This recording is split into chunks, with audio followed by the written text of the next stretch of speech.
Give the people what they want. Give the people what they want. Give the people what they want. Your weekly movement news roundup.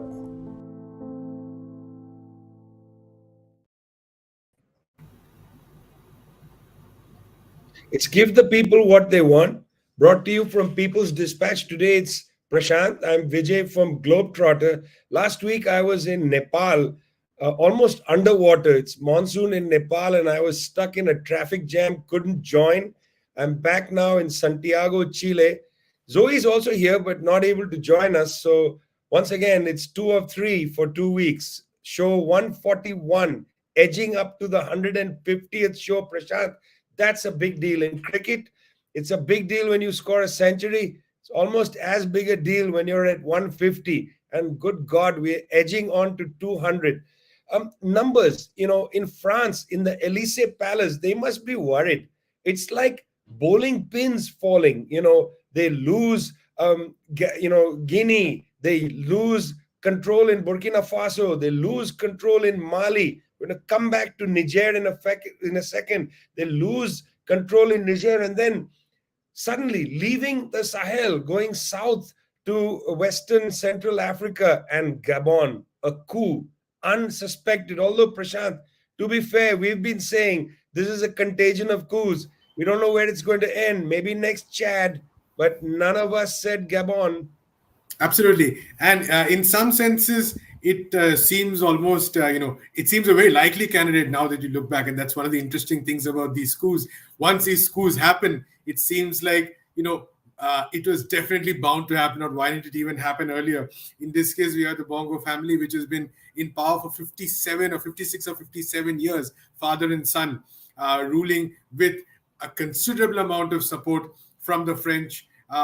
France really backing this family for decades now. And you have an election which was held in what has been described universally as, not really the best conditions at all for elections to be held in, because the organization was apparently pretty bad. At some point, there were a lot of restrictions. Elections laws themselves had been changed, which made it highly irregular. We have a report on it by a writer, Tanapriya Singh, who has also spoken to sources over there. And what one of our sources told us was that even if this coup had not happened by the military, what would have definitely happened would likely have been mass protests, because the nature of the election itself was so suspect. The credibility of the electoral process was so suspect that it was very unlikely that there would have been actually acceptance of the results. And in many ways, while of course Gabon is in Central Africa, the issues of that region are maybe a bit different from that of Sahel. We'll be talking about Niger soon. Slightly different set of issues, but there are also some commonalities. I mean, in many countries in this region, you have rulers who have ruled for extremely long periods of time, all of them very close, many of them very close to France. And despite many of these countries being extremely rich in terms of resources, only a very small elite has benefited from the kind of from the wealth of these countries, while most of the people have not benefited at all. So it is actually, in many of these countries, the situation is very ripe for these kind of popular mobilizations, overthrows. And like we talked about in many parts of Africa itself, often what happens is that it is a military or a section of the military that becomes a sort of conduit, or that manages to channel what the general sentiment of the people is. And that is definitely what seems to have happened in Gabon as well. Now, what direction this group of military forces will take is a different question. It's still too early to say. They may hew back to the old line with some kind of changes, or they may recognize what is definitely in a process across the region and take a much more different stance, especially with respect to how resources, for instance, are being mobilized. Gabon is one of the few countries which uses the CFA franc, that currency, which is an enduring legacy of the kind of impact and control that France continues to have on its former colonies. And it's very rich in terms of resources, including, for instance, I believe manganese, if I'm not mistaken. And one of the French companies, it's the world's largest producer of manganese ore. It has a very substantial mining presence in Gabon as well. I think about there are even now French soldiers in Gabon. It's a small number, 350 to 400, but French troops continue to be there. French firms have benefited from the oil licensing, when it comes to oil licensing, especially. So all these processes that we have been seeing, all these structures we have been seeing in various other parts of the region, very much replicated, very much present in Gabon. And so you see yet another instance of pushback. There have been, I believe, quite a few celebrations inside Gabon itself in terms of after the coup took place, which means that the coup does seem to have answered what was clearly a demand, what was clearly felt by the people. And now, so, like you said, very difficult and tumultuous times for the French, who must be seeing, like it's really like nine pins. And it's not just governments that are changing, it's also a vast wave of popular mobilization, of popular anger, which is getting channelized through this. Very important that you mentioned popular anger. Also, of course, there are institutional problems. For instance, it is incumbent on the African Union, based on the charter of the African Union, to condemn these coups. African Union has once again condemned the coup in Gabon. This should not be read too deeply, because it is, as a consequence, a reflex of the African Union's charter, originally the Organization of African States, based in Addis Ababa, Ethiopia, which on 1st January will be a member of the BRICS bloc. It's a reflex of the charter that the AU has to condemn the coup, as it condemned the coup in Gabon and previously condemned the coup in Niger. But pay attention to the fact that when ECOWAS, the Economic Community of West African States, and its peacekeeping function, this is again a curiosity, Prashant, because one has to wonder about an economic community having a peacekeeping force. That was not in the original charter of ECOWAS, but now it's become very much part of their work. When ECOWAS started making noises about a military intervention into Niger, the African Union said no military intervention. And I want to emphasize this to show that even within the states of the African continent represented in the African Union, there is a very complicated situation at play. Again, by reflex, they have to, because of the charter, they have to condemn the coup. But that doesn't mean that they are not sympathetic with the situation on the ground, the mass struggles, in other words, creating a certain context for the AU to say no military intervention, a lot of loss of life. That hasn't stopped Niger's problems in many ways. Firstly, the borders have been closed by neighboring states. This has created a serious problem for supplies in Niger. Niger is having a hard time resupplying shops, resupplying petrol pumps, and so on. There is a kind of economic war already on against the government and people of Niger. Point number one.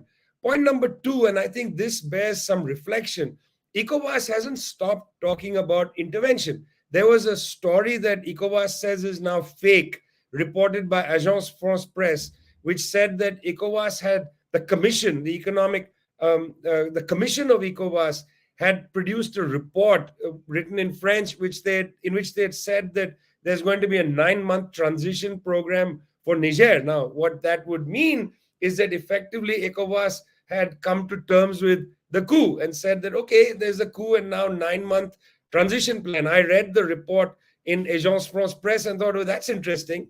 Very quick turnaround from ECOWAS. And then ECOWAS released a statement saying, wait a minute, that's fake. That's fake news. There's no such report. I found that fascinating. Here's a French wire service, Agence France Presse, releasing a report saying, well, we'll come to terms with this coup regime in Niger, which now has a civilian leader. And then ECOWAS says, no, that's fake news. Meanwhile, and here's the interesting way in which these stories are quite complicated.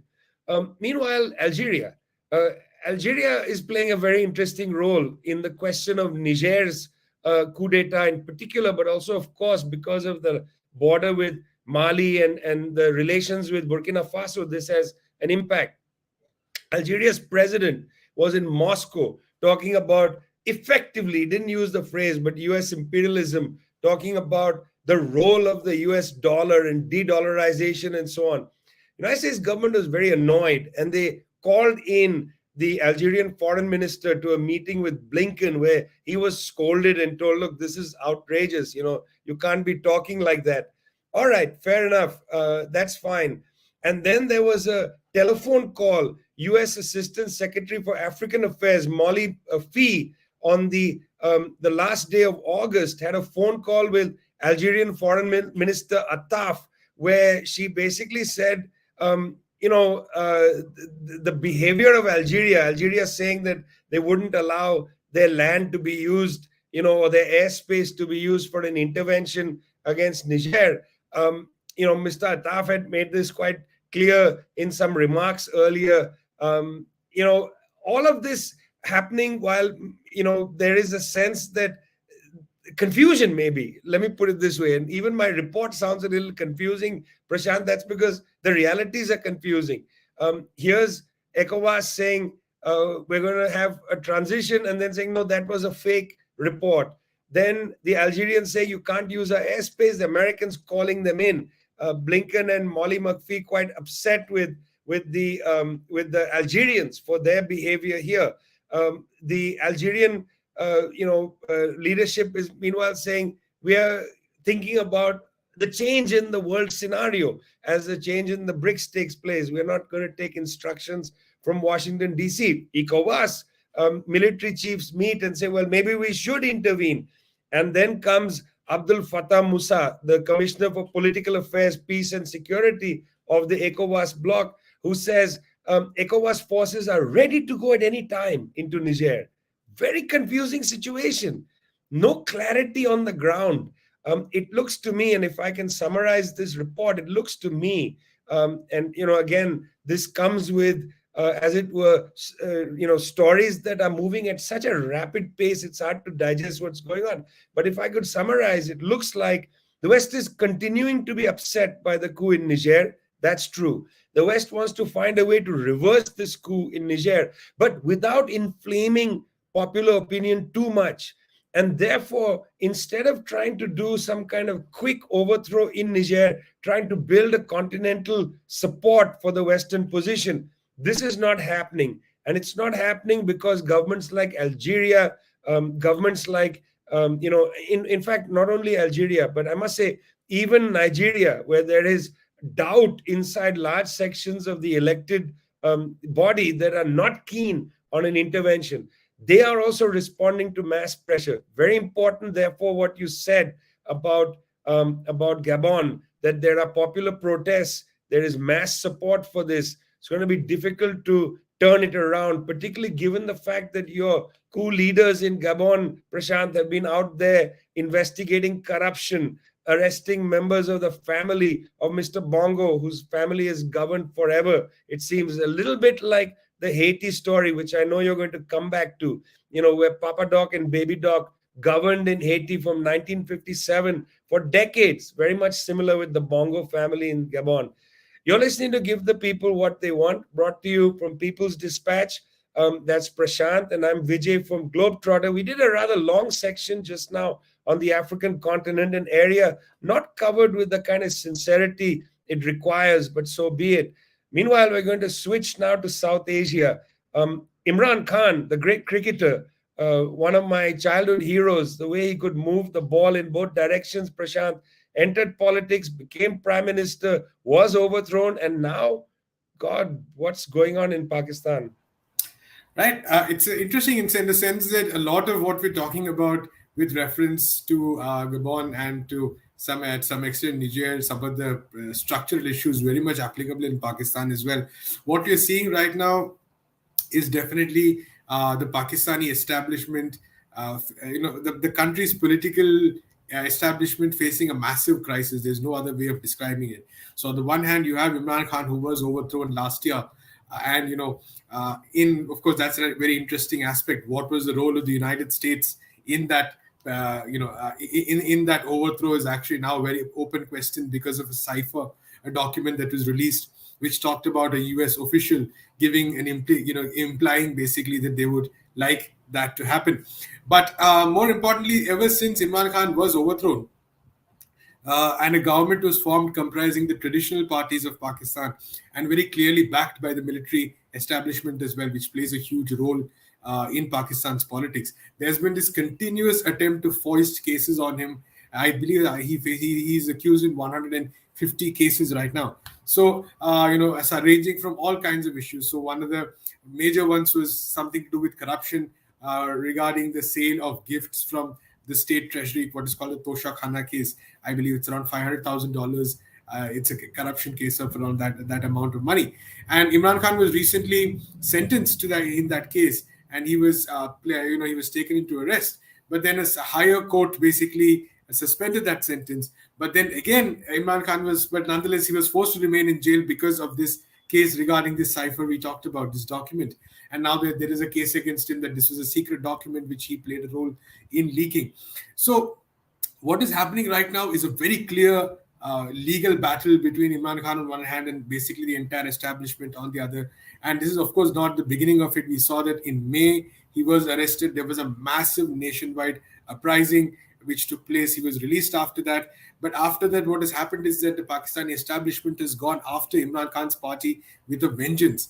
Many leaders are declaring that of his party, declaring that they will either quit politics, many of them, even leaving the party. So an immense amount of pressure that is being applied. And it is important to note that all this is happening because on August 9th, the National Assembly of Pakistan was dissolved, which means that elections are supposed to take place within 3 months. Now, what has also happened is that the election authority has said that they're going to redraw the electoral constituencies, and hence the elections are going to be postponed. So now we're looking at maybe elections being held in January or February. But this basically gives the establishment more time to sort of try to disqualify Imran Khan in whatever way possible and make sure that he does not come back. Because what does seem to have happened is that whatever his record during governance was, and of course Imran Khan did compromise with the IMF, etc., etc. But especially after he was overthrown, he has in some senses really been able to channelize the anger of a large number of people who are extremely upset at the economic situation and the security situation in the country. And the new government that came into power after that, the coalition of these two establishment parties, has really not been able to do anything to resolve the massive inflation, the kind of free fall that Pakistan's economy is going through right now. And so Imran Khan's popularity has actually surged since then, also because of the perception that he was unfairly overthrown as part of a conspiracy. So all this put together, this has given a lot of backing for him, and then it seems that the establishment forces are now desperate to sort of make sure that he and his party are not able to contest legitimately and properly in election, because they fear that he might come back with a powerful majority, and then their chances are, they are in deep danger. Also important to know that it does seem like the military establishment also backing this attempt to persecute Khan. The judiciary, interestingly, is quite divided, it seems like, because you have there's been a lot of to and fro between various courts. Some courts declaring him guilty, others saying that the verdict was not right. Some giving him bail, some instructing that he remain inside prison. So a very divided judiciary, a very divided establishment in every sense. And so definitely we are going to see some very, very rough months in Pakistan. Imran Khan being in jail, out of it, the full-fledged attack on the party. So very, very important country to watch out in the coming months. Yeah, I mean, it's so important to look at Pakistan because it's not a small country. It's a major country in the world, one of the countries with a large population and so on. I just want to say that in October, Tricontinental will be publishing a dossier written by Taimur Rahman, the leader of the Pakistan Kisan Mazdoor Party, which is on the deindustrialization of Pakistan. I mean, underneath these political developments is a serious economic problem which seems intractable, Prashant. And I mean, whoever comes to power is going to have to confront the same reality, and putting the most popular politician in the country in jail is hardly going to be a solution. Now, everybody pays attention to the question of the climate and the environment. I mean, the kind of reports that come don't even seem to explain the catastrophes before our eyes. We've already talked on this show about the wildfires in Canada, wildfires in Hawaii, the high temperatures in Japan, over 50 degrees centigrade for a week on end, and so on. The question of the climate is really right there. Young people played a major role, one way or the other, in saying to older politicians, it's our planet you're destroying, you'll be dead and gone. What about our lives? And so youth have played a big role in various climate movements, not only in the West, Extinction Rebellion and so on, but also in Asia and Africa, Latin America. Young people may be inspired by things they are seeing, Greta Thunberg and whatever it is, but they are also playing a big role from the Philippines out to South America, young people. And therefore, it's sort of fitting that the UN Committee on the Rights of the Child, the United Nations Committee on the Rights of the Child is based on a convention that was created in 1989. It's a pretty young convention. They had not until now weighed in on the climate debate. This was something that was happening in the intergovernmental panel on climate change. It was happening at the General Assembly. It was happening in United Nations Environmental Fund, UNEP. It was happening in other places. Well, now I think it's about time, given so many young people paying attention to the issue of the climate and so on, that the UN Convention on the Rights of the Child has sort of weighed in on this issue. Well, they released something, and Prasanth, every time you look at the UN documents, they're so bureaucratic. Well, it's called General Comment number 26 on children's rights and the environment with a special focus on climate change. That's the name of the text. What the text basically points out is that children worldwide been fighting against climate change, calling on governments to protect the planet. Now what the comment says is that children effectively have a right to a safe planet. I think this is an important statement, that children have a right to a healthy and sustainable planet with sustainable food available to them and so on.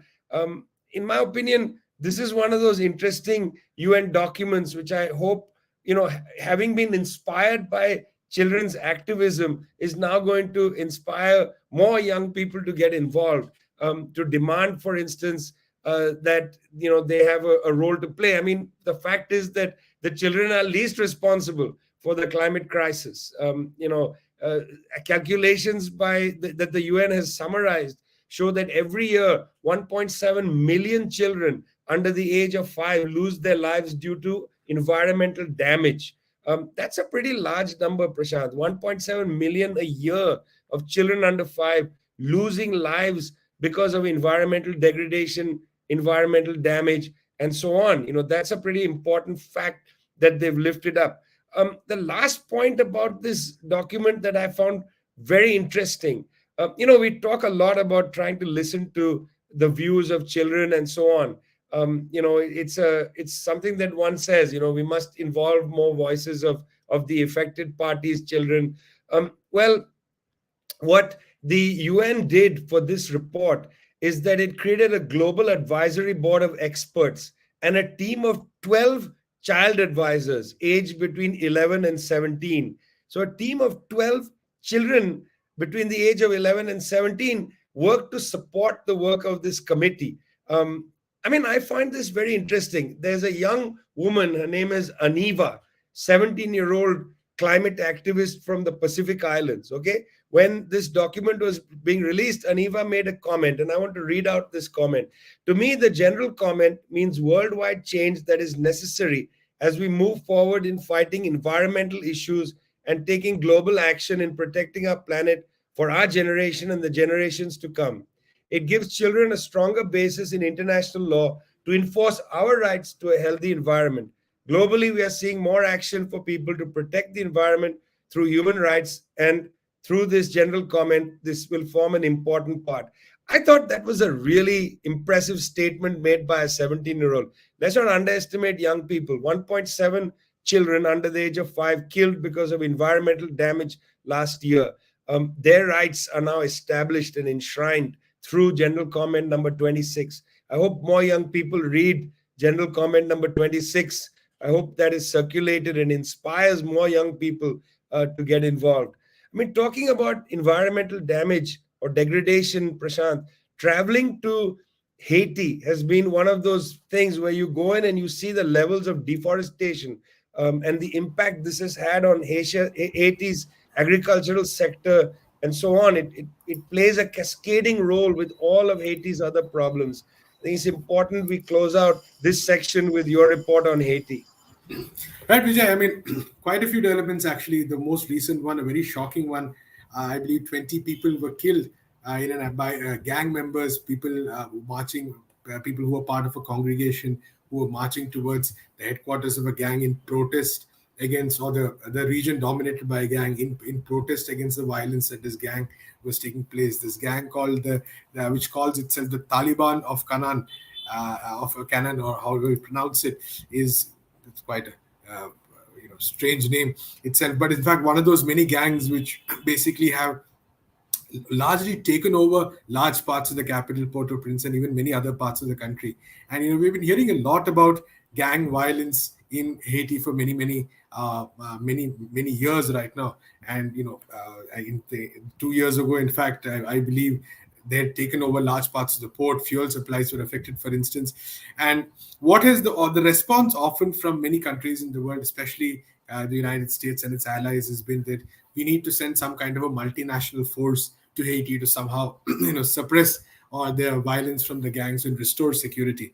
And it was part of this initiative that actually a delegation from Kenya recently visited Haiti, and we have a very good report from our correspondent Tanya Wadwa on that, who talks about it. So a delegation from Kenya visits Haiti to consider the possibility of Kenya leading 1,000-member strong police force, which will be deployed in Haiti to establish security according to them. Now, it is very important to note that the idea of foreign intervention is something that the people in mass organizations of Haiti have been resisting very, very, very strongly now, because their point has been that the reason we are facing the kind of issues that we face today, which is mass poverty, say unemployment, gang violence, all of this stem from decades of intervention. You talked about the Duvaliers who were in power for the longest time, but we also, for instance, have Jean-Paul Aristide, against whom 2 coups took place. One of the leaders with that very strange record of having been couped twice. And then, and this has happened again and again. There was a UN force which is accused of all kinds of crimes, including, for instance, introducing cholera. So right now, organizations and people in Haiti are extremely against the idea of any foreign force being brought in. But this is what the international community keeps pushing in again and again. There is no idea of, for instance, accountability for people such as Oriol Henry, the de facto president, who's been in power since 2021. After the assassination of his predecessor, who was also a de facto president. There was no question of holding proper elections. In fact, Haitian organizations are worried that this force might be brought in to sort of create the conditions to do a so-called an election for the sake of it, which will bring, again, the very same people back to power, which will bring all the same issues back. There will be no change at all. So what they are saying is that, let offer us solidarity, yes, but let us take control of our destiny and allow us an opportunity to do so. So that has been the push from Haitian organizations. So a lot of anger, and even in Africa too, in Kenya, for instance, organizations in the left have condemned the Kenyan government's attempt to sort of experiment with this idea of foreign intervention. So Haiti at a very delicate time, especially if this move to send 1,000-member strong force gets ratified. There are moves to sort of create a resolution, for instance. So I think that is definitely going to face a lot of opposition, especially considering its previous record. Can you imagine, Prashant? Here we are. It's a half-an-hour show. Give the people what they want, which brought to you by People's Dispatch Globetrotter. Half-an-hour show, and we keep talking about military interventions. Military intervention into Niger by ECOWAS. Military intervention into Haiti by Kenya. Think about this world. We've put on the table the UN Convention on the Rights of the Child. There's the United Nations. There's an ability for people to talk to each other. And yet here we are, short program, 141st episode of this program, military intervention. 9 weeks to go till the 150th program. Please send us those selfies. Give the people what they want. Brought to you, People's Dispatch, Globetrotter. See you next week.